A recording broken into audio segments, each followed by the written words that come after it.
A very good morning, and thank you very much for joining us on GBS Morning Extra. My name is Timothy Omondi. It is Friday, and I hope that you're already in the mood. I am in the mood, and I hope that you are well, as I am. Today we start with news from Nairobi County, where the Nairobi Governor Mike Sonko has responded to a man who forked out thousands of shillings to apply for the deputy governor's job through an advert on one of the local dailies. Governor Sonko told Philip Sogoti Chepsat that he will only fill the vacancy while once legislation pending in Parliament on the nomination and appointment of a deputy governor is assented into law. That guy has applied, but that's hiyo ni position ya mwanamke, so that guy is huyo amefanya makosa. And we're waiting for, hiyo ni position, tumesema hiyo ni ya mama, sababu mambo ya agenda. And then we have also said there is a pending legislation kwa Senate, which is still at the mediation committee. Wakisha malizana nao, the county government act iko amended, watupatie legal framework, then we'll appoint a deputy governor. But si mwanaume, na si Kerich. Hiyo tutakuja huko baadaye pole pole.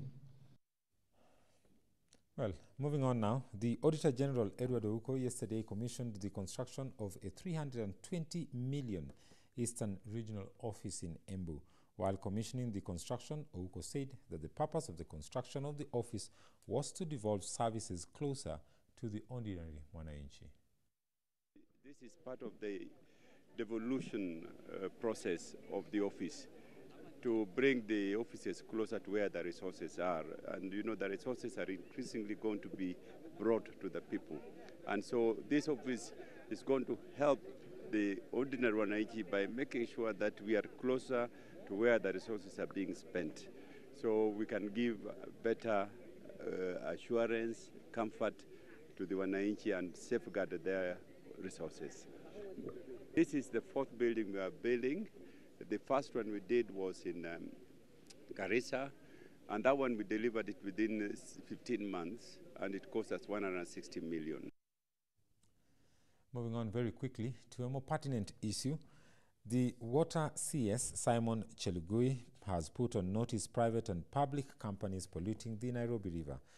The CS formed the National Task Force report for the dam constructions in Kenya.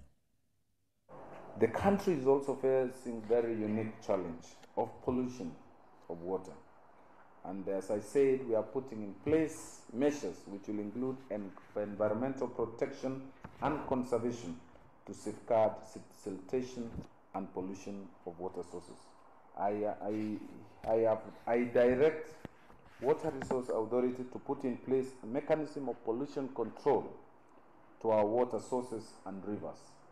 This can be achieved through promoting environmental protection, improving the management of water resources, promoting green industries to improve environmental quality of our rivers, and reclaiming polluted water sources, which is achievable. This was done in the Yangtze River basin in China and several rivers in Europe.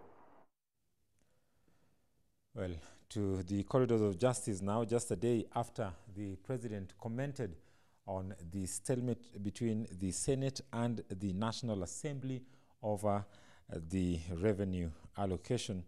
The Supreme Court yesterday gave the Senate and the National Assembly more time to pursue mediation over the country's revenue allocation statement. The court was told that the National Assembly has already appointed members of its mediation team and was only waiting for the Senate to appoint theirs. The CS said the advisory opinion on the matter will address all the anxieties. Mediation is one of the options that the Constitution has provided as a way for resolving disputes. The case will be mentioned on September 16th for the court to get feedback on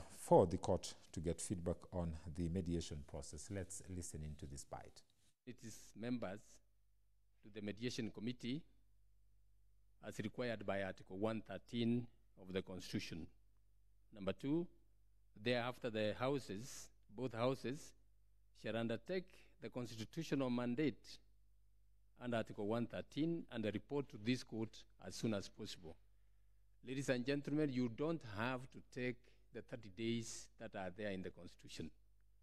The Constitution reads within 30 days. You can finish that within a very short while, and you report to this court as soon as possible.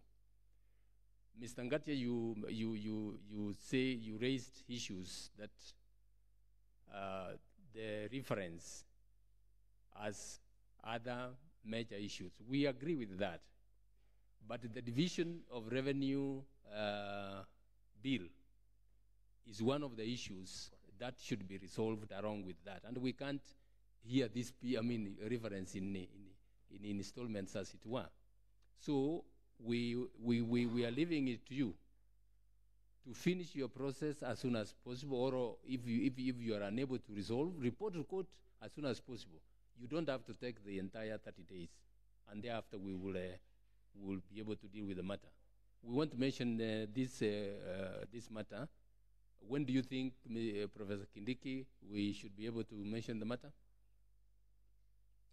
After the mediation process. Away from that, now still on the corridors of justice, but to a lighter moment. Police on Thursday were forced to free suspects because they were too drunk to stand trial in the Kibera Law Court. Video trending on social media showed the suspects, who could barely stand on their feet, lacking on the dust, forcing the officers to literally drag them away.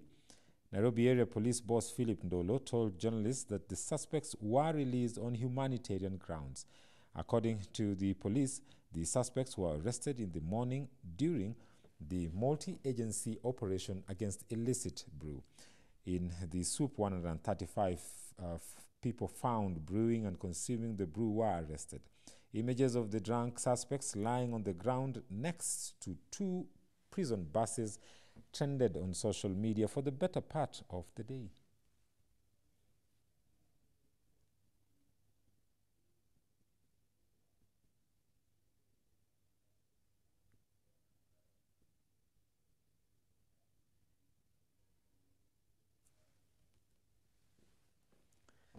Well, quite interesting. Many questions were asked, actually, how these people got to get into police custody drunk. But I think the later information now confirms that indeed they were arrested while taking the liquor.